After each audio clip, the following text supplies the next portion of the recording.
Hey, I'm Alex Radcliffe from Board Game Co., and today I'm reviewing Trailblazers from Bitewing Games.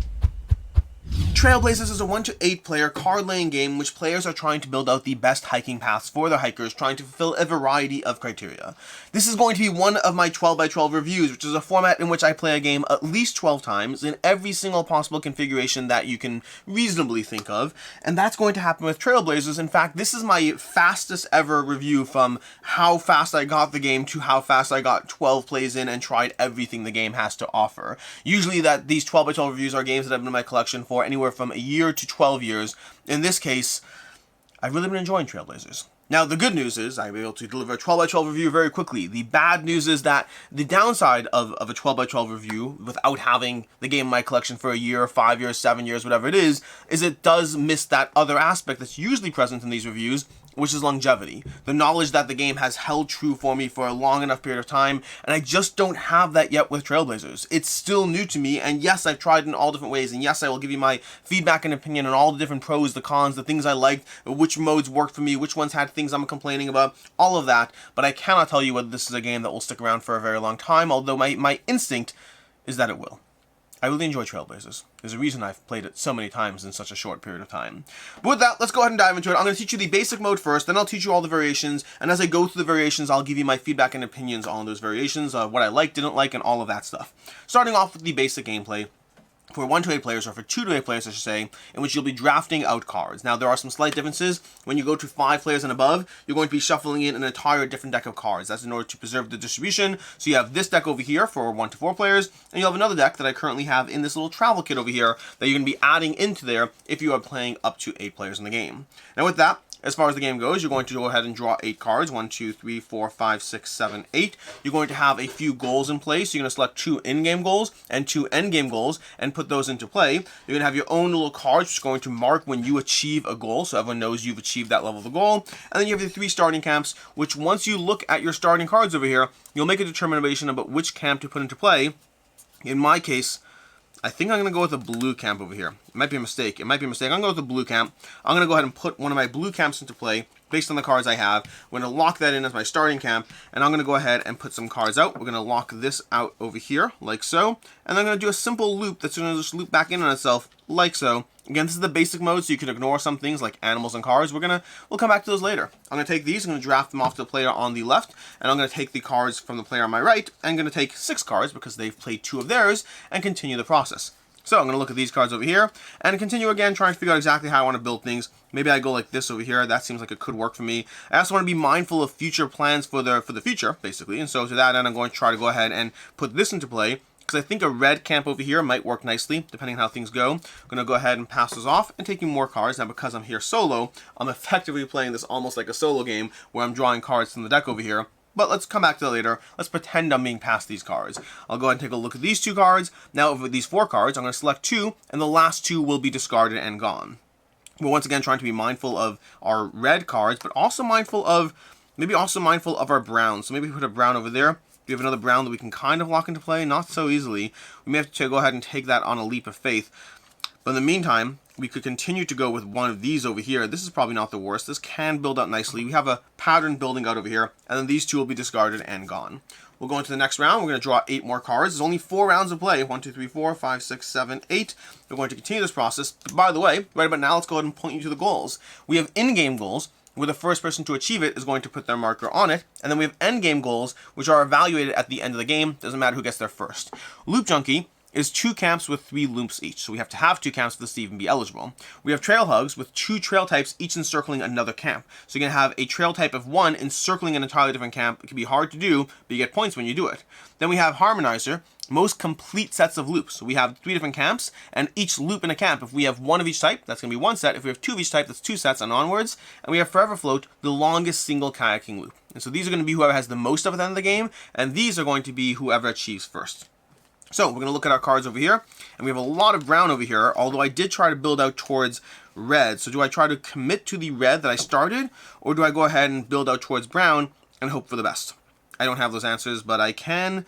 You know what? I'm going to go ahead and build out towards red. I'm going to build out red. So I'm going to take a red camp and play. I'm going to knock this out over here like so, putting that in play. Cards, one thing you have not seen me do is, but cards can overlay other cards as you play. So you can completely overlay cards as long as there are no animals on it, which is going to be something we add later, but you cannot overlay cards on top of camps. So that you cannot do. So we've done this over here. We're going to continue, and let's go ahead and start setting ourselves up for a stronger, let's see, we need a red crossing a brown. Do we have that? We don't have that in my hand right now. So we can go ahead and try to place a red card out over here. Let's move this a bit to the side here and place this down here. Why not? We're just setting ourselves up for some red chaos, or you know what? Maybe even over here, depending. But then that's no. We're gonna go like this. We're gonna do that over there, and then we'll go ahead and continue by placing out a brown and a, there we go. That should work-ish, maybe. Might be a mistake. We're placing it out, and we'll continue to pass.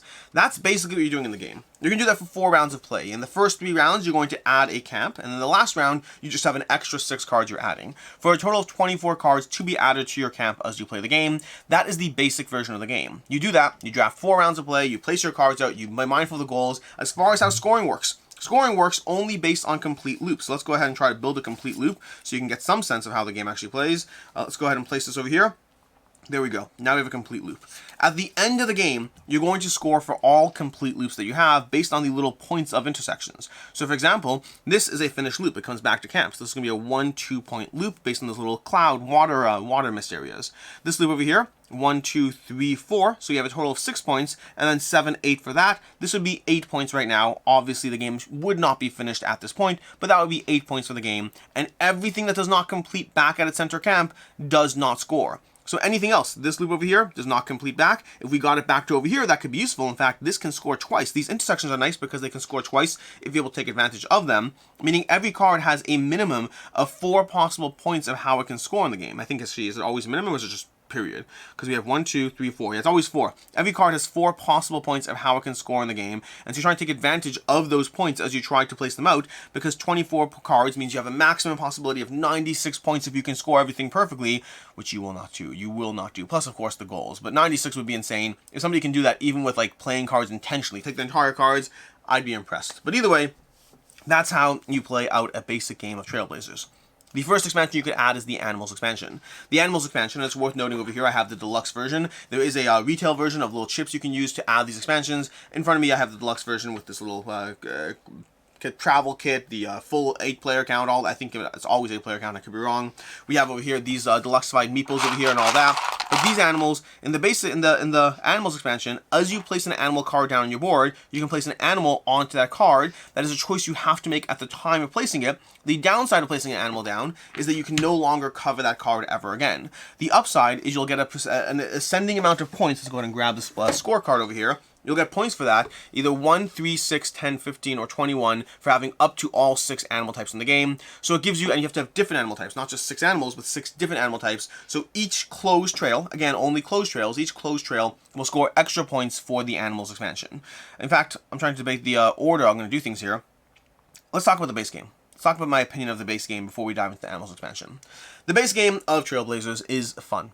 It's fun, it's simple, it plays in 20 minutes, what does the box say? I think it says around 20 minutes, I don't know exactly. 30 minutes, it says 30 minutes, plays very quickly. You can get it's just 4 quick rounds of drafting, 6 cards, placing them out. It is simple, it's compelling. The goals give you a degree of variety, as do just the nature of placing down cards, but I'd say the goals give you that extra sense of things you're going for. Past that, the gameplay is challenging. You're going to play the game, you're going to place out these cards, you're going to think you can get more done than you actually will, and your eyes are big and your stomach is going to hurt you in this game. So you play the game, you don't score nearly as much as you think because you can't close those paths, so you play the game a little better next time because you have a better sense in your mind of the tightness of the experience. And so the game is just, it teaches in like 10 minutes max, 5 minutes. She's in 5 minutes, plays in around 20 to 30 minutes, and just gives you a good experience with a degree of variety from the goals. Not a ton of variety. The goals don't give you a ton of things to change up the experience, but it gives you that extra level of, hey, here's something else to consider as you try to think through building the largest hiking route, building the largest kayaking route, trying to encircle camps, trying to have a pathway that encircles all your camps. There's a lot of things you're trying to do in this game, and the goals give you that slight degree of mixing things up. I'd love to see more goals. There are only 6 of each type, 6 in-game and 6 end-game, and you pick 2 of those 6. which means within 3 plays you can see everything in the game has to offer, although there's still the degree of mixing up the combinations of things, so there still is variety in that sense. But yeah, I'd love to see more goals added to the game. But the base game of Trailblazers is fast, it's easy, it's accessible, it plays up to 8 players, which is wild, and it plays simultaneously, so it's not even that crazy. You need a lot of table space for 8 players, but it's just a good overall time. I think Trailblazers is an excellent game in its current form in the base game. Which brings us to the animal expansion. The animal expansion, like I mentioned already, whenever you place down a card that has an animal on it, you decide whether or not to place that animal down on it, taking from the box, adding a degree of extra visual niceness to your game, because you're going to have your board cluttered with animals as you place them out, although it happens to be I only have 2 animals on this particular board, but that's actually an oddity. Usually a board this size would have like 3 or 4, maybe even 5 animals on it. I think about half the cards have animals, if I'm not mistaken, and so you're placing those cards down. You do not have to place the animal. If you do, you are limiting your options to a small extent, but you're also enhancing your points. Closed loops with animals are worth more points, so you're trying to be mindful of that. The animal expansion just gives you an extra thing to consider. It's not essential to the gameplay experience. I would not always play with the animal expansion. It's not essential. It's a nice extra thing that gets added, but I think I'd always still introduce this in its base format. The fact that I can teach the game in 3 to 5 minutes is just so compelling as far as the accessibility of it that I'd probably save the animals for, okay, great, if you had fun, if you want to play it again because it was so short, we can add the animals expansion and continue, and you're adding basically just one rule. It's a single rule. It's all you're doing. It doesn't complicate the experience at all. Which brings us to the adventures expansion, which complicates the experience significantly, especially if you're used to the game. In the Adventures expansion, we're going to do things slightly different. Let's pretend we played out that first round. The first round is locked. In fact, let's start again, because the Adventures expansion has a slight shift to the way you're going to go through things in a way that I want to strategically reapproach it. You will not have the animals. These expansions are not compatible as you play through them. Rather, you're going to have your 3 camps as you had before. You are going to completely remove the goals. These are not in play in the Adventures expansion. And you're going to take these cards, and again, draft out 8 cards over here. Let's put out our 8 cards. We got our 8 cards. We have a lot of brown and red, which means we're definitely working towards brown and red in this game. And let's go ahead and see what we can do over here. We're going to go ahead and take out let's take a brown base. We're going to take a brown base over here, locking it out over there. We're going to take this like so, putting that there, and then we're going to take another card, and do we want to start looping it around, looping back? How do we want to handle this? We could do this like this. This is not bad. This will give us a degree of, it's workable, it's workable. We're going to do that over there. Great, we're going to take these cards, pass them to the next player. Again, pretend I'm passing with other players right now, because I'm going to play through the entire first round, and then you're going to see how the second round starts to change, aside from the fact that there's no goals right now. So we have this card over here, which is perfect for what we want. We want that over there like so. Again, we want to be mindful of the future even as we build for the present, which is why we're going to do something like this over here, which is going to give us a nice start to our red, potentially. I mean, the red could circle back over here, but nothing's ever perfect. And then we're going to continue with 4 more cards, and we're going to see what we have over here. Adventures. Oh, wow. we got really well set up with these red and brown cards over here. Now, the red cards, we could do this like this for the red, which is not bad at all. And we could try to hope for a brown that circles back like that, which means we also could do this over here. This is really not bad, actually, as far as things go. Excellent. Done. No, I don't love that. I don't love that because I want a red. I want the reds to be in play in a way that really does give us, you know what? No, it's fine. It's fine. I'm still going to stick with this. Do I want to? This is going to get in the way unless I put the red base over here. I can do that. Okay, so I'm going to do that. I'm going to do the red base here. Okay, you'll see why that's important in a second. And then we're going to go to the next round of play. We're going to go ahead and draw 6 more cards and then see what happens. Draw 8 more cards because we're going to the next round. So 8 more cards come out, and now we're making decisions about what base comes out, but we're also making a different decision. You see, right about now, I'm going to take the red base and I'm going to put it over here. The thing you didn't know is happening is that this base leaves play, and we're going to take our hikers over here. We're going to put our red hiker in play on this path, our brown hiker on this path, and this other hiker is going to leave play. Basically, at the start of round 2, you commit to 2 camps that you are working on here, because this is an entirely different game of trying to keep the paths moving faster than your hikers in the game. And so what we're going to do now is we're going to go ahead and continue playing cards with one small but significant addition. We're going to have this card going over here because we want to loop that card around over here. It's also not the worst to have a red pathway we can take advantage of later. Not necessarily essential, but not the worst. But we also need to stay on top of those red pathways here. So I wonder if we can do so. Because the problem we have is that these brown pathways really... You know what, honestly, this might be better off over here. No, not necessarily. Nope, nope, not so. Nope, we're going to put that there like so. We want to try to get a red card here. But I don't know if it is the best situation. Because... the problem is none of these red cards really are strong as far as what we're trying to do here. Maybe this one? No, no. Oh my gosh. This can, nope, that would be bad, bad, bad, bad. We're going to place this over here, and we'll just deal with the consequences. It's not necessarily the best, not necessarily the worst. I don't want to. I don't want to do this. What if we do this like this and just build over it? Yeah, I think we're going to do that. We're just going to build this here and build over it later. Now, at the end of our placement, we're going to go ahead and move each hiker 3 notches. So 1, 2, 3, and 1, 2, 3. Now, as you place in the game, you can place animals out. So the animals expansion is very different. You still utilize animals, but they don't combine in the same way. For the sake of this conversation, I will have not put out the animals, but I'll start evaluating as I do so. And there's a reason to put out animals, which we'll see shortly. It's not about the points. Well, actually, it is about the points. I lied. Let's go ahead and take these over here. Continue the process of putting these things out. We want to try to get better scoring here. This is going to be like that and like that. So we do want a loop around. I don't know if we're going to get what we need here. If we put this like so, that's not bad. That would work well for what we're trying to do. And then we could try to loop this around. We need another one of these in theory, but it's not going to work out the way we want. This won't work here.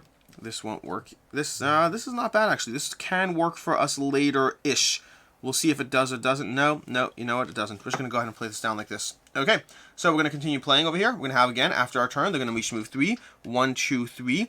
If there's an animal along the way, this is going 1, 2, 3. If there's an animal along the route, they will stop at the animal as long as it's the first of that animal kind on the route. So you can slow them down a little bit more as you play through those animals.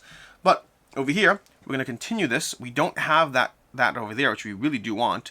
This one can go over here, which is not the worst because it can loop back over there. And this one, you know what? I'm just going to go ahead and build this over here like this. And there's no point building that whale out. I cannot imagine we're going to loop down to it. But you know what? Let's put the eagle down just in case, because why not? We're going to put the eagle down. Maybe we'll stop there, maybe not. We'll find out.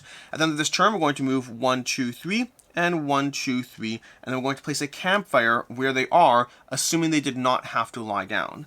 And this is where the scoring comes in for the Adventures expansion. You're going to repeat that for the next 2 rounds. Again, you're not placing out any more camps this time. You're just constantly trying to expand the 2 loops you have, the 2 main loops you're focusing on. And at the end of every round, assuming your camper did not have to stop, assuming they did not stop anywhere because they couldn't go further, you're going to place down a campfire, and that campfire, as long as it's standing, is worth 5 points. If they ever do us to hit the end of the road, if they go 1, 2, and can't move further, you put them down and you place their campfire facing down, and next round you have the opportunity to stand them up again and continue. They will no longer move for the rest of the round. They're stopping. They're tired. They couldn't get ahead.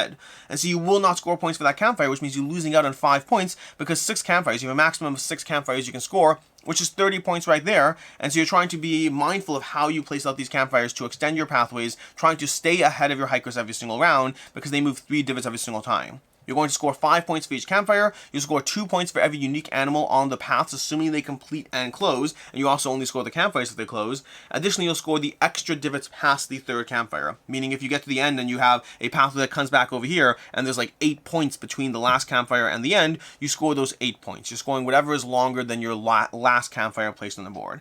And that is how you play the Adventures expansion. Very different as far as the implementation. You're still drafting cards, you're still placing down animals, scoring them differently. It's not magnifying, it's just 2 points per animal, and that is how you play through Adventurers in the game.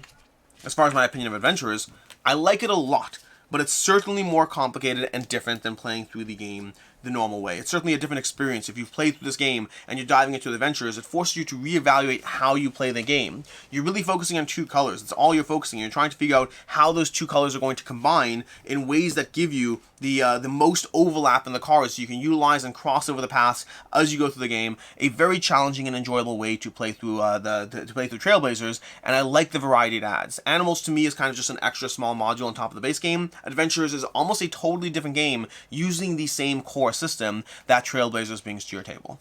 Which brings us to the solo modes, because we're not done yet. There's a lot of ways to play this game.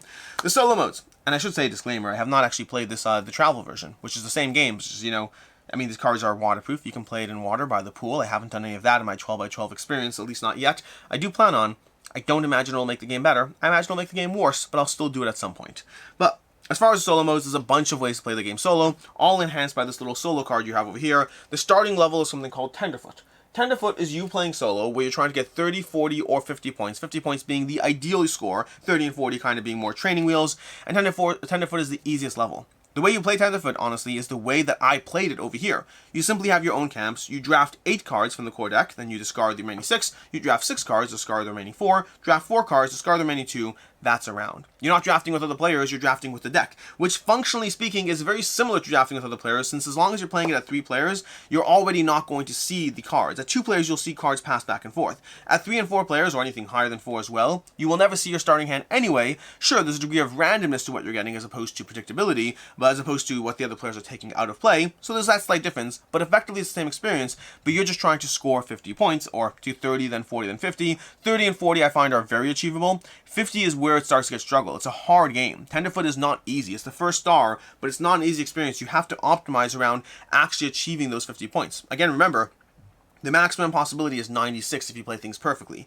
but there's so many edge cases of things that go missing that even aiming for 50 really requires a good degree of planning in the game. There are no goals, it is a basic experience, it is in my opinion a perfect way to start playing the solo game and then to never go back to it once you have it.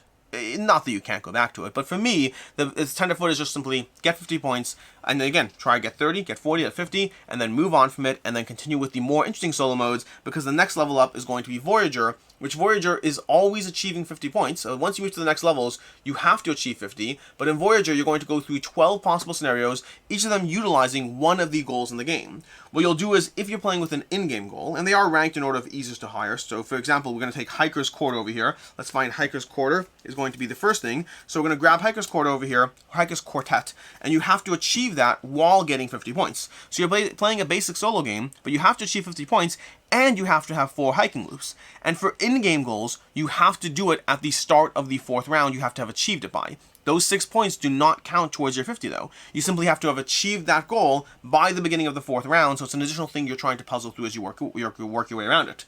Versus once you start playing those endgame goals, the endgame goals are slightly different. So for example, if you see Wanderlust over here, most total length on hiking loops, specifically hiking, the solo mode gives you a little number in the bottom corner, which most is just more than other players. But in the solo mode, most is 35. Similarly with other goals, Metro Park, the smallest square. But in solo, the smallest square has to be less than or equal to 8 as far as the smallest square on your board. So they give you what your most is that you're fighting off against in those endgame goals. You only have to achieve that by the end of the game, but you're going through that. And that's going to give you 12 scenarios to go through as far as mixing up the 50-point minimum with a different goal each time. And again, it's hard. It's doable, but it's hard and it's challenging, and it gives you a different way to experience everything. And then lastly, we have Blazer. Blazer is going to give you a combination of 2 goals, so it's the highest level, again 50 points, but this time using any 2 goals, so Hiker's Quartet and Wanderlust, or Hiker's Quartet and, I don't actually know, Wildlife Whisperers. So you can have different combinations of these goals over here you're playing through in the Blazer mode, all the way out to the other side, because you have a ton of different combinations of using different goals together to give you 2 things you're trying to be mindful of as you play through the game. Again, ranked easiest to hardest, and that is the next level of the solo mode in the game. But we're not done yet. There's still more ways to play the game. Oh, as far as how I feel about the solo mode, I love it. I don't like solo games that are beat your own score. I never have. I don't like the mentality of beat your own score, and we're going to talk about and complain about that a little bit over here. But there's going to be... I don't like beat your own score. I just find it to be not a challenging experience. Okay, great, I got 47 points. Okay, great, now I got 52. Okay, great, let me play again, I got 54. It's not to me. I like beating other players, and I like beating scenarios. That's a personal preference, but to me, Trailblazers so far accomplishes that by giving me 12 plus another, 36, 48 different solo experiences, plus technically 3, 51 solo experiences to go through here to check off those boxes. That's a lot of potential plays just to achieve it all, and that's assuming I won them all, and they are not easy to win. Most of the time playing through these, I've lost. Maybe I'm not good at the game, that's possible, and my daughter has beaten me at this game so far plenty of times, but I enjoy it. I enjoy the solo puzzle that it gives you. It's scenario-based, 50 points plus a goal, 50 points plus 2 goals, and it gives you that challenging experience to go through. I really enjoy the solo mode. It's an easy game to play solo. I've played it a bunch of times solo already.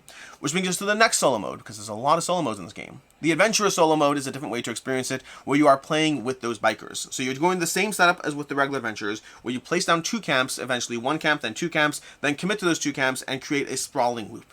Except one small problem here. You're trying to get 50 points, that's how you win, but you're also trying to check off this little check sheet of various challenges in the Trailblazers mode over here, in the Trailblazer Adventure solo mode. Some of them, the blue rules over here, are going to be blue rules differences. Others are going to be just the things you're trying to do. So Marathon, finish with 10 trail length points after the 3rd standing campfire on 1 trail. Basically, you have to really commit to a single trail and get an extra 10 points past the standing campfire, which is not the easiest. And I like this. Again, it's a bunch of challenges over here to go through. The last one is a little silly, completionist. Complete all the above challenges, and then you get an extra check mark. But sure, I'll take it. Why not? These are check marks you can go through of things you can do while playing through Adventurers mode, and I like it a lot with one aspect that I don't love. The rules state that you can achieve those challenges whether or not you got the 50 points. Meaning, even if you didn't really win the solo scenario, you can still achieve a challenge. Which I don't have a strong opinion of that yet. Right now, my current opinion is I'm currently starting off by only achieving a challenge if I also won. The idea that I can just play the game just trying to do the thing that's on the challenge and ignoring whether or not I win or lose, I would just ignore any sense of winning or losing and literally focus on just the one thing, which, here's the problem here, I'm mixed on this one because I don't yet have a sense of how difficult some of the goals are, meaning some goals are more difficult than others. And it's possible they decided there are goals that are just too difficult to achieve while winning, and so that should be your goal. My complaint there, and this is my first complaint about the solo modes, is I kind of wish they just marked them. I kind of wish they said, hey, this one you only get if you play 50 points because it's achievable that way. This one, we've done it and you cannot get it, so this one you're really just trying to do that one thing and not trying to win at the same time. I likely will end up there myself at some point, but initially I'm trying to win and accomplish a goal, and as I sense certain ones being nearly impossible to do, I'll adjust the way I explore it. The problem is, having gone through them, some of them are too easy to do if you're not focusing on winning and you're just focusing on the challenge, and so to that end, it's one where I don't love the way they kind of said all these challenges are accomplishable whether or not you win the game, because it makes some of them just too easy. So that's a little small complaint there. I assume some of them are too hard. I don't know yet. I need more attempts on that solo mode to tell you. But that's my first complaint there. The next expansion mode, and there is one more mode. The one more mode is Epic Solo Mode. Epic Solo Mode consists of a 3-part journey, which you can track over here. You can do the name, the date. You do Epic Solo, which culminates with Springer Fever, which culminates with Triple Crown. I think you can't say culminates to the second one. We have Epic Solo, which precedes to Springer Fever, and then culminates with Triple Crown. And the way that works is now you're playing effectively the Animals expansion. You are going to go ahead and take these camps here, except you're going to have 9 camps. You're going to have 3 of each color camp in play. And every round, for the first round of play, you're going to place down a camp, same as usual. In round 2, you place down a camp, or discard a camp. You have the opportunity not to build, but rather to discard one of your 9 camps in play. And the third round, same thing. The first camp has to be placed out. After that, you can discard or add as you want. But then from there, you're placing animals down the trails, and you're trying to score a minimum of 25 points of animals in the game. That's it. You don't score for loops. You don't score for anything else. You are just scoring for closed trails that have animals on them and trying to get 25 points worth. And if you do, you go to Springer Fever. Springer Fever is where you continue to build off the base and the foundation of what you've already built, continuing to sprawl further and further. You have everything on the board. You've already built these pathways. Some of them have animals, some of them haven't closed, and you have more camps you can add, which means for the first time ever, you can have a trail that doesn't start and end at the same camp. It can go from here to there, different camps entirely on the board as you build things out because you have that variety of camps in play. But now you have to get 75 points in animals by the end of round 2. Which is achievable because you have some of those animals that didn't even finish their loops in round 1. You're going to have the minimum of 25 points from round 1 because you have to, but then you also have the doubling of cards and things you started and the ability to mix up camps that don't have to connect, and so getting to 75 points is achievable in round 2 in Springer Fever, which I love. I love round 1 and round 2. It's a fun little challenge to go through. Round 3 is where it falls apart for me, because round 3, we go to, what was it called again? It was called Triple Crown. Round 3 is where you get to a point where you are simply trying to score not for animals anymore. The animals are in play. They block you placing down new cards. So they are a factor in what you're doing. But now you're trying to score simply for the highest possible loops that you can build. Meaning you're just trying to count loops. That's all you're trying to count, nothing else. And so now you have, again, 9 potential camps in play, 3 times the cards of a normal game, and you're trying to score as high as you possibly can and record your score. And that's it. There's no actual goal in round 3. It's simply get as high as you can. For me, just for the record, my number is 177 points. That's my number. I don't even know if that's good or bad, and I probably will not be playing it again, because as much as I enjoy round 1 and round 2, round 3 is effectively beat your own score, which I've mentioned I don't particularly love. And so to that end, I kind of like the Epic Solo Mode and what it can do. I want to see more modes added to this game that take advantage of multiple camps in play, because it totally changes the way you approach the game, and it's really fascinating to go through. But I want to see a whole different way it's done, because right now, Epic Solo Mode has the potential to be my favorite way to play the game, and in reality is my least favorite way to play the game, because it culminates with beat your own score. Or beat other scores, but I find that equally dissatisfying when you're not playing the same experience at the same table. High score lists are congratulations. There's that one guy who scored 372 points. I won't beat that, and so now it's simply not a competition. I'm just not in the running. And beat my own scores and satisfying. I like beating other people's scores at the table that I'm playing. That's the challenge I enjoy, not a generic high score list that may or may not exist somewhere on the internet. And that's everything that Trailblazers offers, which means it's time to wrap up with a full picture review over here. I love this game. I love this game a lot. I've played this game a lot. I've dove into it. It's very simple. I first discovered Ryan Courtney, designer of this game, with a pipeline from Capstone Games, which is a incredibly heavy Euro game that has a degree of pipe laying, which is very similar. The pipes in the game are very similar to the way these trails work in this game of trying to mix and match different things. And it's a fun little mini game within this heavy economic Euro game, and is my favorite part of Pipeline. And Trailblazers is just that. Trailblazers is literally about, what if we just took that one mechanic and made it the entire focus in a much lighter experience, and I love it. I love seeing that mechanic in this game. It's fun, it's simple, it's rewarding. The game plays in such a short time frame, you can dive into it again and again and again. You can play it solo, you can play it with other players, you can play it at higher player counts because of the simultaneous nature of play. This game teaches quickly, plays in a variety of play modes, a variety of solo modes, a variety of goals and challenges to go through. There's so much content packed into this box that I really enjoy this game. Which brings us to like rating and final thoughts, which I guess we started final thoughts a few minutes ago. I like this game a lot. To me, Trailblazers, almost said Pipeline, to me Trailblazers is a 4.5 out of 5. It gives you such a good degree of accessibility, of ease of play, of a variety of experience, of rewarding gameplay. The basic game mode can be a little tiresome on its own. I mean, it doesn't do enough. The goals they have, I want more goals. As it stands, the basic game mode, if you just had that, would get boring for me. I think it would be a 4 to 5 the game if you're just ranking on that alone. But the way it gives you so much stuff to do means even though an individual game mode may not have the variety that I want, and it may get boring after X number of plays, the fact that there's so many ways to engage with the experience. There's 3 different modes for multiplayer. There's 4 different modes, 3 different modes for, I guess 3 different modes with a variety of difficulty levels, 3 different modes for solo play. There's a lot of content baked into this box. It's travel friendly if you want to put this stuff into this little container and wander around to the woods and play elsewhere.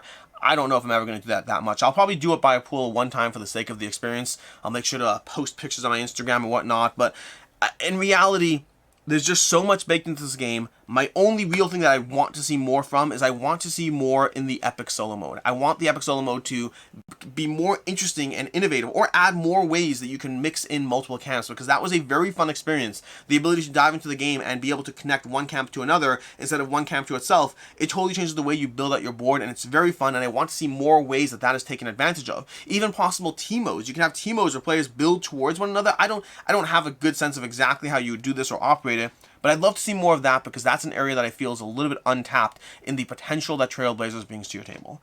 But past that, I love this game, I really enjoy it, and if you're looking for game recommendations, first of all, if you want a game that takes advantage of those looping little pathways but is significantly heavier in what it does, I highly recommend Pipeline from Capstone Games. It's a game that didn't work quite as much for me. I like the path laying on its own, and I like heavier Euro games, but Pipeline is well loved, and if you want to see that concept expanded upon, then I give that one a shot. And if you're looking for another nature-themed game that's very different in terms of what it does, a little less multiplayer solitaire, but same degree of just, thinkiness, accessibility, lots of strategy going on, and accessible playtime, Parks is a game I will never stop recommending. I think Parks is fantastic, and it'll give you that same, laid-back hiking vibes in a fun board game experience.